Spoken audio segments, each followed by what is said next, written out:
Good afternoon. I'm Dennis Galucki. Welcome to the 515th Imagine Greater Buffalo program, all archived on Internet Archives, and our 137th Imagine Buffalo program hosted by the Buffalo and Erie County Public Library and archived on their YouTube channel. Thank you so much for joining us today. Now, before we get started, just a little housekeeping. Everyone watching will be muted and your video turned off. If you have a question or comment, please type it into the chat box and we'll go through them at the end of the presentation. We are recording this program so you can watch it again later on the Downtown Central Library's Facebook page and YouTube channels, and we certainly hope you share the link with others. This program is created by the Center for the Study of Art, Architecture, History, and Nature, or C-SAAHN, as I pronounce the acronym, and ImagineLifelongLearning.com. Today is a special program. It's part one of a two-part series, and we'll have part two next Tuesday. So now on to our featured speaker. Keith Burich is an emeritus professor of history at Canisius University, having taught for 40 years at the school. His specialty is Native American history, and he has visited and taken students to reservations across the United States and Canada. He has published numerous articles on Native Americans and, most importantly, written 2 books. Today, he will discuss his first book, The Thomas Indian School and the Irredeemable Indian Children of New York. Let's begin. Keith, take it away. Hi. Well, thank you for the introduction. I'm happy to be here. I've done this before a long time ago in person at the library, so it's something that I enjoyed. Actually, I went down to the library to find out when I was going to be on, and I found out I was going to be on Zoom. So this was a little bit of a surprise, and since I'm rather inept at this technology, I've had to enlist my wife to help me get started here. But today, when we talk about the Thomas Indian School, it's looks like when you look at the slides,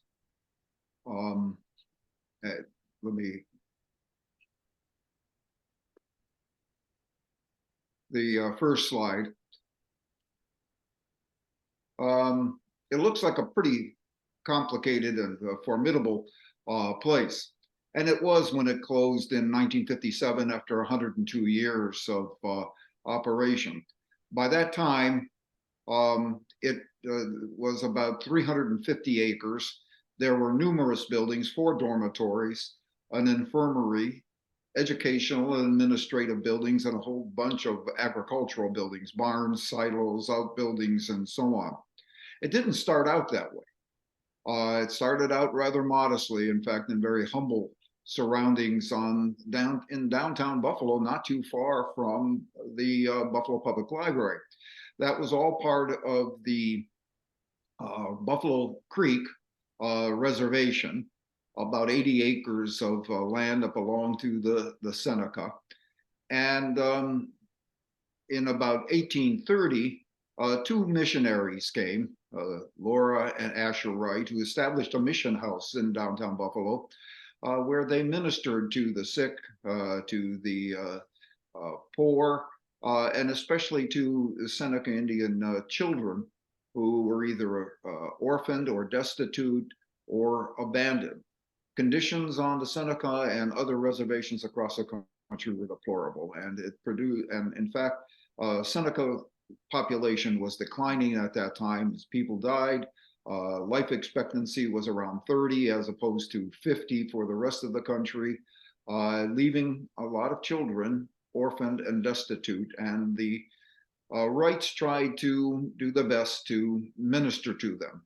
In 1842, though, the Seneca were removed from Buffalo, And they went to Cattaraugus and Allegheny reservations where they are today.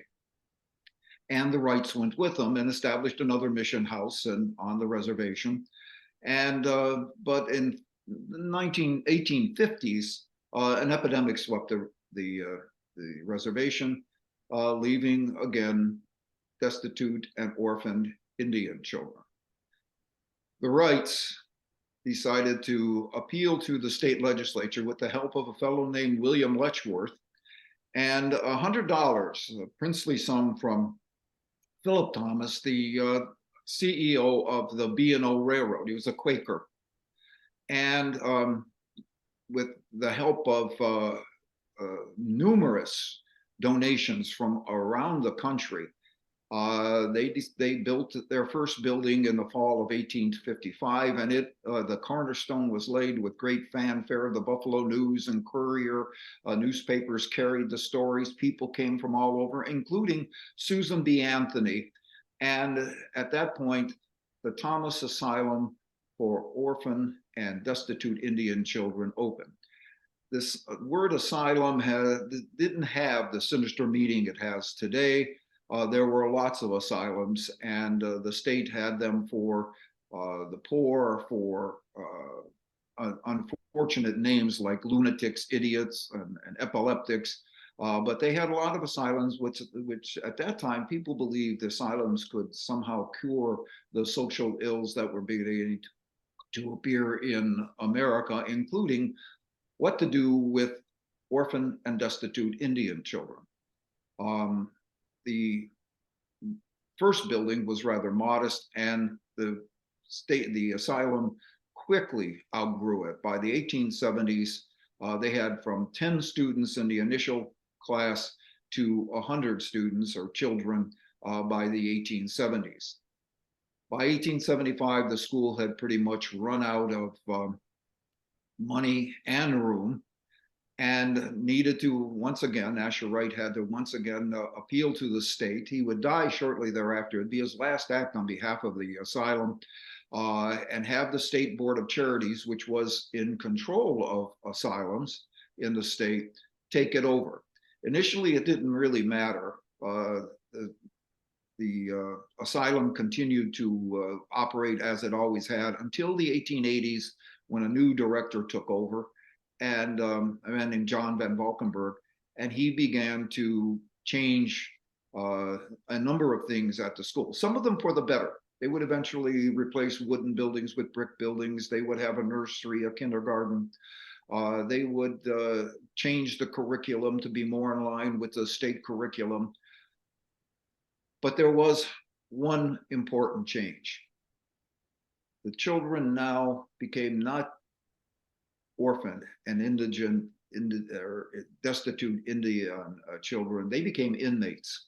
They became wards of the state, and the state had total custody and control over them. In fact, parents, if they would take them there, would actually surrender the children to the state.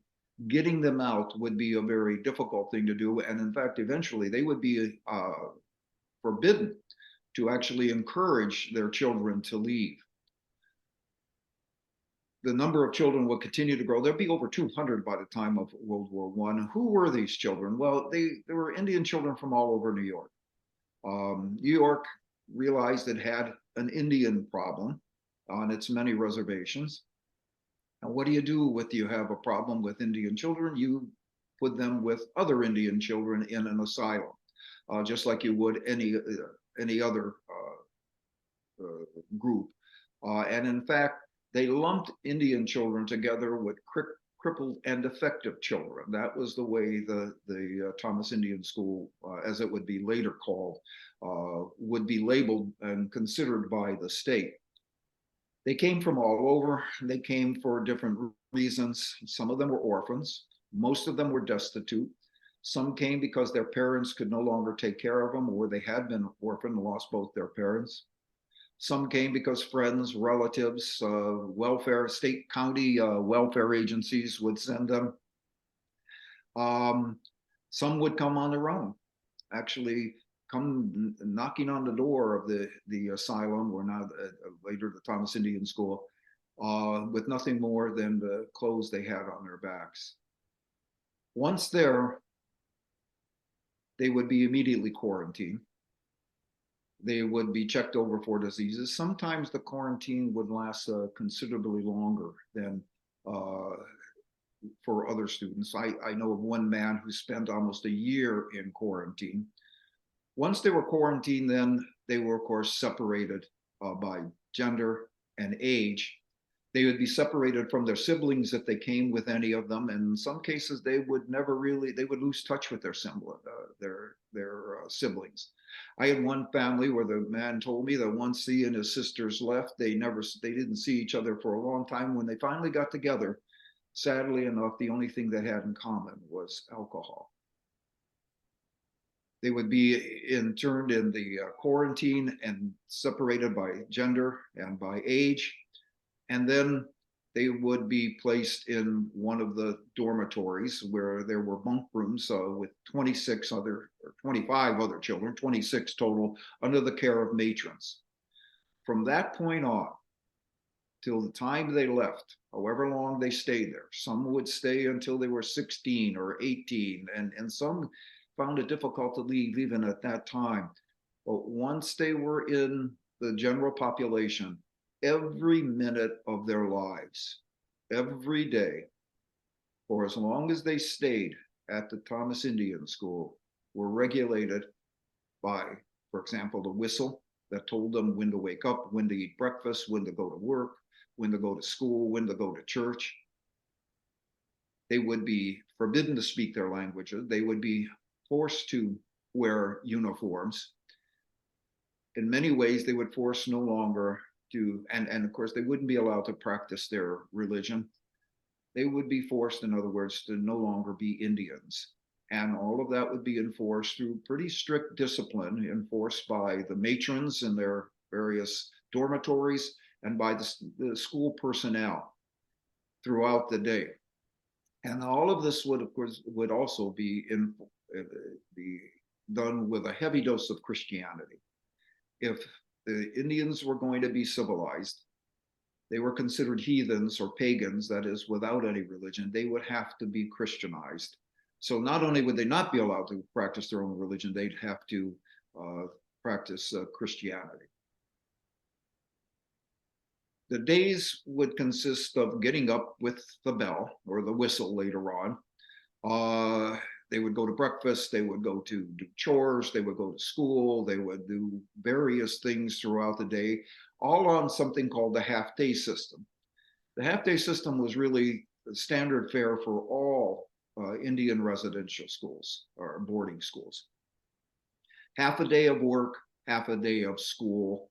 More than likely it amounted to more than half a day of work, especially during times of vacations when school wasn't in session, on weekends or in summer. But there would be no vacations from that. They didn't have summer off to go home. In fact, they wouldn't be allowed to visit their homes, nor would their parents be allowed to visit them. Half a day of work, half a day of school. Chores were for the boys farming. The school was, in fact, a self-contained farm, and the boys did most of the work.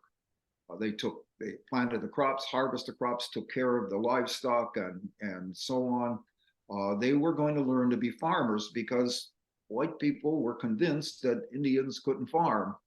They had to be taught how to do so, even though they had centuries-long history of farming. They had to learn to farm the white man's way. And the boys were taught to farm. They produced more than enough food for the school. In fact, they even sold some of the produce to local people and to state institutions like the Buffalo Psych Center in downtown Buffalo. It was a skill that when they got out, they really couldn't use. They could be farmhands, but they could never really own property. They wouldn't have the capital, the funds necessary to farming. And farming was, as we move into the 20th century, becoming less and less viable for many, many people. The women were going to do housewifery, it was called. or as I like to call it, the gospel of soap. Indians were dirty, filthy savages who all they needed was to scrub their houses and maybe even scrub themselves. There was a belief at one time that if they somehow scrubbed themselves, they would somehow turn white. But one way or another, they had to clean the school from top to bottom. They also, of course, learned laundry, sewing, cooking. In fact, they made all of the uniforms for all of the children, right down to their underwear. And that was one of the important things that about them. They were going to be regimented. Regimentation requires them to be in uniforms. They couldn't speak their languages. They couldn't be Indian in any way, shape, or form. They were going to be regimented, follow the rules, all of which were enforced by the matrons, by the school personnel, with a discipline that sometimes could be pretty harsh, especially for the boys. Women have told me that the boys really suffered more so from the physical punishments, which more often than not, they were really just doing extra chores, or particularly obnoxious chores like mucking out stalls or things like that. But basically, their lives were controlled. The school, the people in it, had control over their lives every minute of every day. From the time they woke up at 5:30 in the morning to the time they, as they called it, punch out the lights at about 8 o'clock at night, their lives were controlled. Every minute of their lives were controlled. And they were under the total control and custody of the state of New York. When they managed to age out, you can see that they would not be necessarily prepared to enter a world that really in many ways wasn't prepared to accept them. They were Indians. They were different. They felt inferior because they were put in a school. And why were they in the school? Well, because they were Indians, so therefore there must be something wrong with them. So they left feeling almost inferior and not ready to assume the kinds of responsibilities that they were going to have to assume once they left. I mean, they didn't know how to pay the rent or pay utilities. One woman told me that when she got out and went to a nursing school, I think out in Kansas or Oklahoma, she didn't know how to, she went with a bunch of the girls, other nursing students, to the movies, but she didn't know how to pay because they'd always paid for her. I've often thought that those were the real effects of the school on the people when they left. Until one woman came up to me after my book was published, and she said to me, she just actually disagreed with me about some of my conclusions about the book. She didn't think it was as bad as most people thought it was, but she said, you pointed out one thing to me that was very important. You told me why my mother never came to visit me. All these years, I wondered why she never came to visit me. And I realize now that the school didn't allow her to. There was a woman maybe in her 70s, maybe even in her 80s, who had been tormented for all that time about why her mother never came to visit her. And that takes us back to when the students were committed to the school, whether they were committed by their parents or by anybody else. Think of the trauma that they experienced, those little kids. Think of yourselves. Think of your own children. What would they have thought? Being handed over, being taken from their parents, being taken from their families, being handed over to complete strangers who didn't look like them, who didn't speak their languages,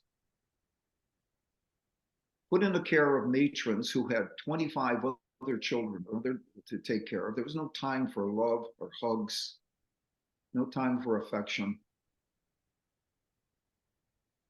And then regimented with uniforms and their lives controlled by a bell, and their every movement being scrutinized. It was one of the stories that I heard was there was a line drawn across down the middle of the campus, separated girls from boys for obvious reasons. You didn't dare cross that line or else you'd be punished. But more often than not, they would see their sisters or brothers on the other side of the line and they couldn't have any contact with them. From the very beginning, they suffered a kind of trauma that would affect their lives forever. When they got out, many of them had difficulties adjusting to life on the outside, life in the real world. Alcohol would be one of the solutions. The boys, especially during and after World War II, would later on join the service because they had really no place to go. And that was one of the things that I learned. And one of the chapters in my book is called No Place to Go. And a guy named Elliot Tallchief told me about this. You could run away, and people did run away.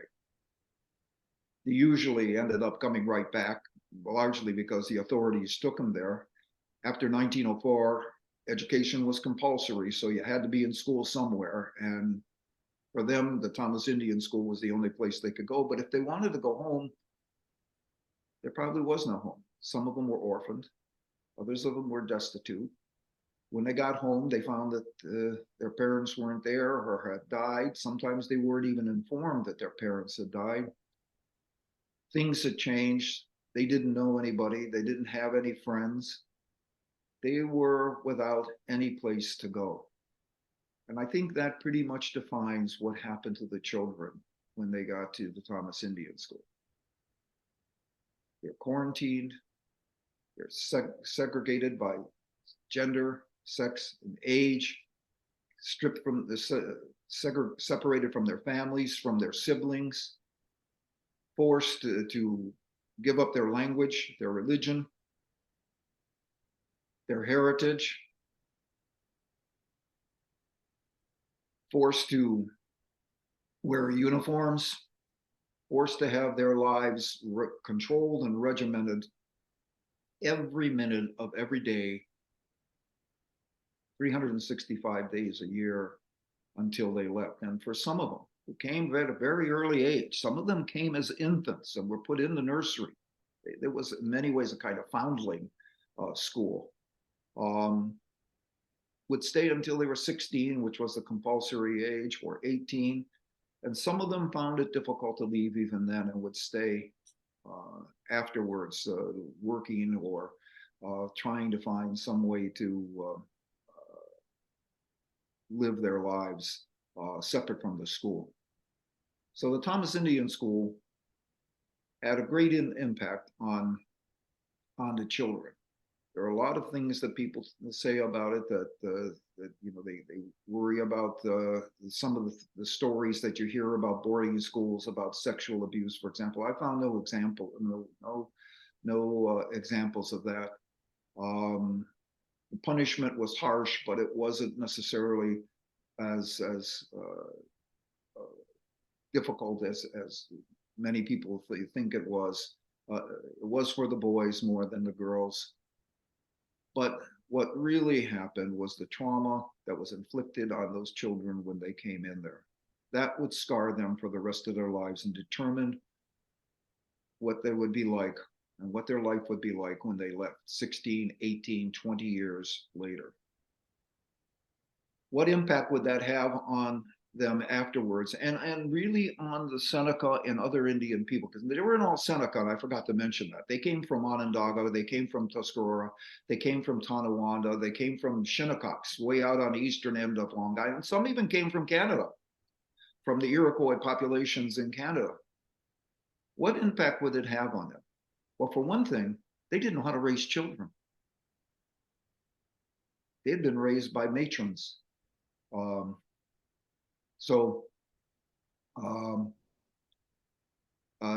They didn't know how to raise children. They didn't know how to love their children. They didn't know how to, in fact, have families. And as one woman told me when I first got to, and this was my first introduction to the Thomas Indian School, she was talking about her experience, and she said, of all the things that happened to me, I didn't know how to love. And that is the story of the Thomas Indian School. Thank you for listening. Well, Keith, thank you very much for a fascinating look back. I certainly hope you provoke some questions from folks. So put them in the chat box and we'll get through as many as we can. Keith, this was New York State. Were there other schools in New York State, and were there other schools in other states? And did they all sort of wind down by the 1950s, like this one that was closed, I think you said in 1958, if I'm not mistaken? Yeah, 57, but 58, yeah. There was a Mohawk school up near Montreal on that reservation up there, Iroquois reservation. No, there were no others. Besides that one, there were no others. One of the things that happened is that for a variety of reasons, the federal government kind of just wiped its hands clean of the New York Indians. I could go into it, but I found plenty of evidence that that was the case. So the federal government didn't establish any schools like they did in other states. Like the most famous, of course, was Carlisle in Pennsylvania, with Carlisle and Jim Thorpe and all that. And then there were lots of others around. There were about 300 and some schools, most of which were denominational schools. Schools by Methodists and Episcopalians and so on. So there were plenty of schools. The Thomas Indian School was unique. It was the only state school, state Indian school in the United States. Out of all of those, it was the only state. So there were plenty of others. Yes, there were. They mostly, the federal schools, the big federal off-reservation schools like Carlisle, faded out by the 1920s and 1930s. What were left were really schools on reservations or denominational schools by various religious denominations. So yeah, there were plenty of them. By the 1950s, you're right, they started to fade out. But there are still still going in other states, and they've had a number of very serious problems with abuse and so on, allegations of abuse and so on. It was good to hear that this one didn't seem to have those types of problems associated with it. Melissa, how are we doing? Are there questions from our audience? There are a few questions. First question, what is the situation with Native American orphans now? Native American what? Orphans?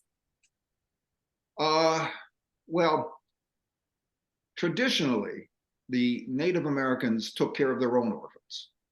They just absorbed them into the tribe. Other people would take them because they had extended families, large extended families, and an orphan would just be added on to existing families. Today, the tribes take care of them and try to take care of them. But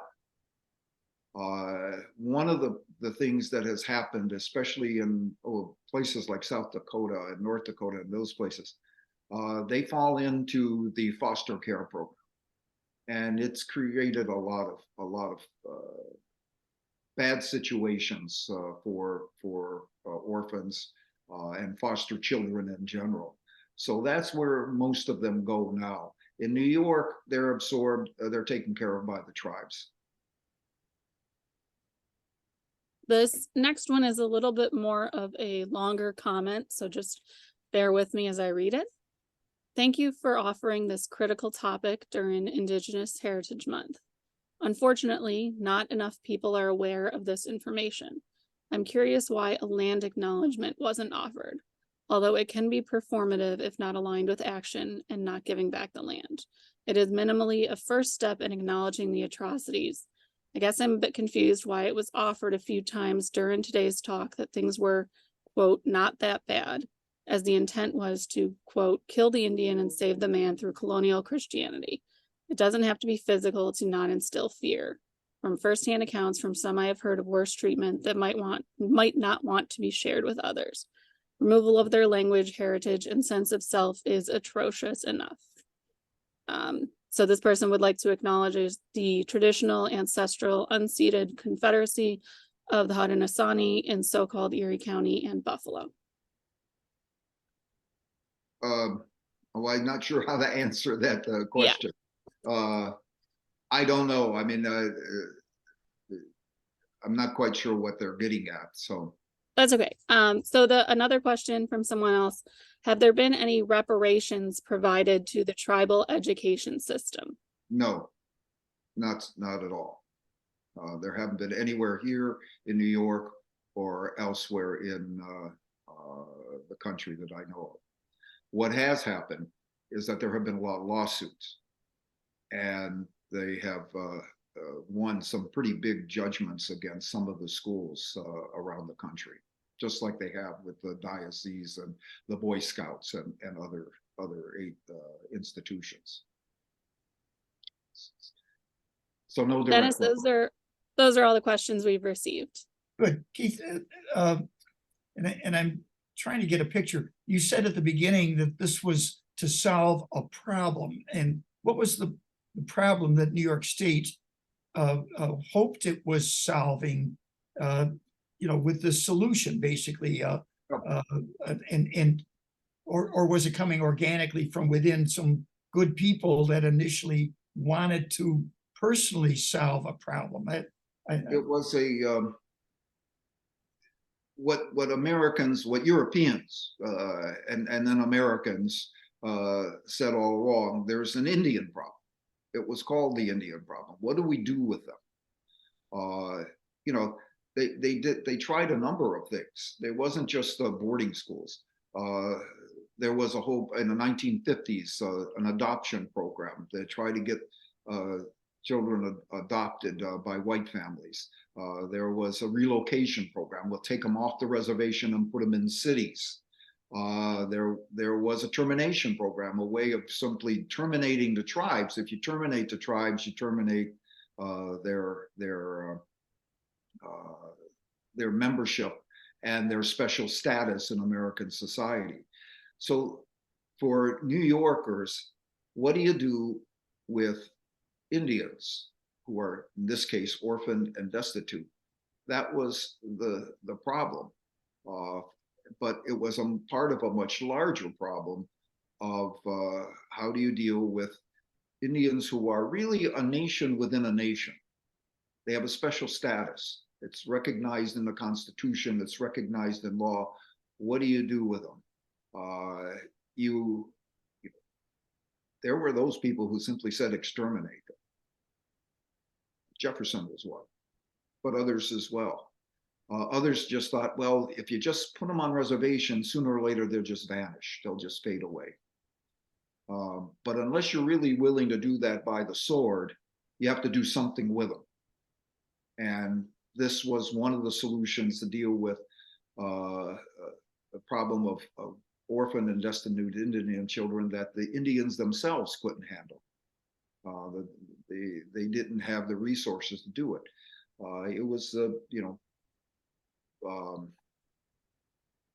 parents gave them over, relatives gave them over because they couldn't feed them. Conditions on the reservations were were brutal, and it produced a number of orphan and destitute Indian children that had to go somewhere. Well, what do you do with Indian children? You put them with other Indian children in the Indian school. And just to finish up, as you're saying, parents handed them over, unable to take care of them. Is that feels different than the state taking them and saying, Right. You can't have your children. We're going to take them and institutionalize them. In the beginning, there was no state institutions to do that. Mm-hmm. They were handed over by parents, by tribes, by relatives or whatever. Eventually, the state, county, usually county welfare would take them and put them into school, right? But the state didn't have there wasn't like some people think, the Indian agents going around and taking kids up. Like in Canada, it was called a scoop. They just scooped up Indian children and put them in residential schools.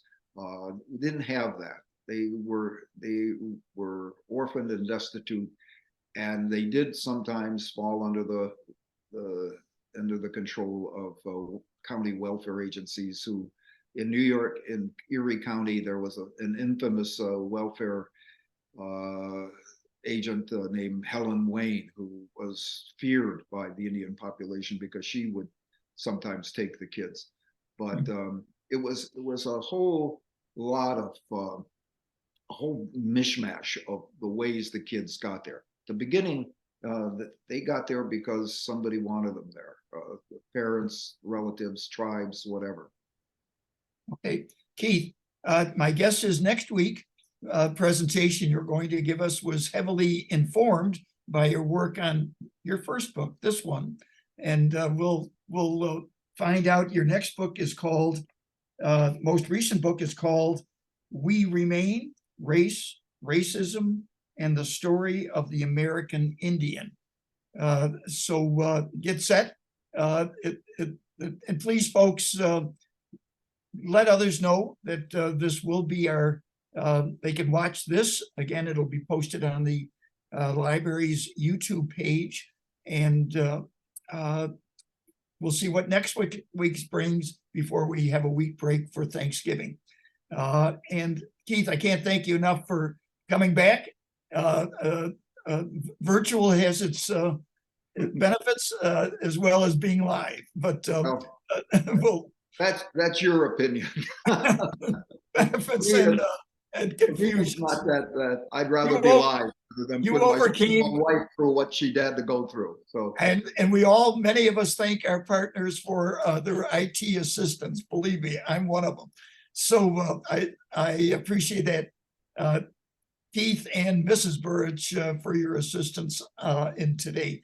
Folks, thank you again for joining us. Hope to see you next week for part 2 of this, I believe, most interesting and appropriate discussion. So be well and good day. okay, what do I do now?